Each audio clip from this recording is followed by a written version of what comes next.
Welcome back. Today we are making these delicious oatmeal lace cookies. These are some of my favorite holiday cookies, and I'm going to walk you through exactly how to make them. We start off with 2 1/4 cups of light brown sugar, and we're going to add that into a large saucepan. To this, we're also adding 2 sticks or 1 cup of unsalted butter, and we're actually going to heat this up over a medium heat on our stovetop.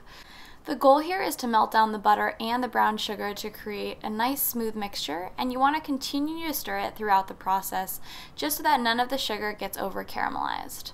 Once the 2 ingredients are combined, it's time to remove our pan from our stovetop and then mix in our other ingredients. I'm adding in 1 teaspoon of salt to help balance all that sweetness, along with 3 tablespoons of flour, and this helps bring the mixture together.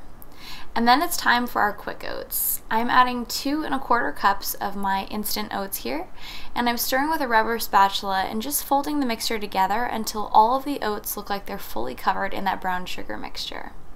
Next, I'm adding in 1 teaspoon of vanilla. And then our final ingredient is 1 egg, which I've lightly beaten. So it's important that at this point your mixture has cooled down a bit because you don't want the heat from the mixture to scramble that egg once it's added. But as you can see, the egg just kind of brings the mixture together and makes it nice and smooth. So now it's time to add about a teaspoon of batter onto a lined baking sheet. So you could use a silicone mat like this or a piece of parchment paper. Either will work. It's just important that you're only adding a tiny bit of batter. I know it's tempting to add more, but once you pop these in the oven, they are going to spread out a ton. So it's really important that you add a lot of space between them, at least 2 inches, if not more. And once you drop down your batter, you can see that I'm using my spoon to kind of reshape the batter. This just helps the cookies turn out to be more of a perfect circle, which is nice if you plan to make sandwich cookies out of them, or if you're just a little bit of a perfectionist like me. So I'm taking a little bit of extra time here to reshape each little drop of batter, but I think it's totally worth it.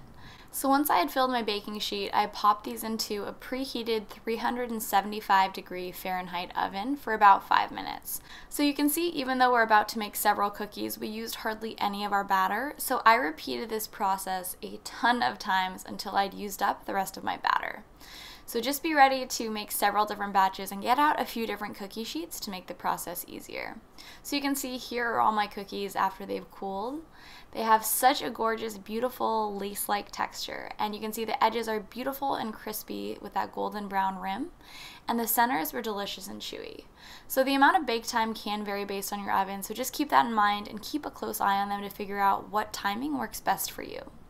If you want to make these cookies at home, the recipe is up on Chelsweets.com, and I will include the link below.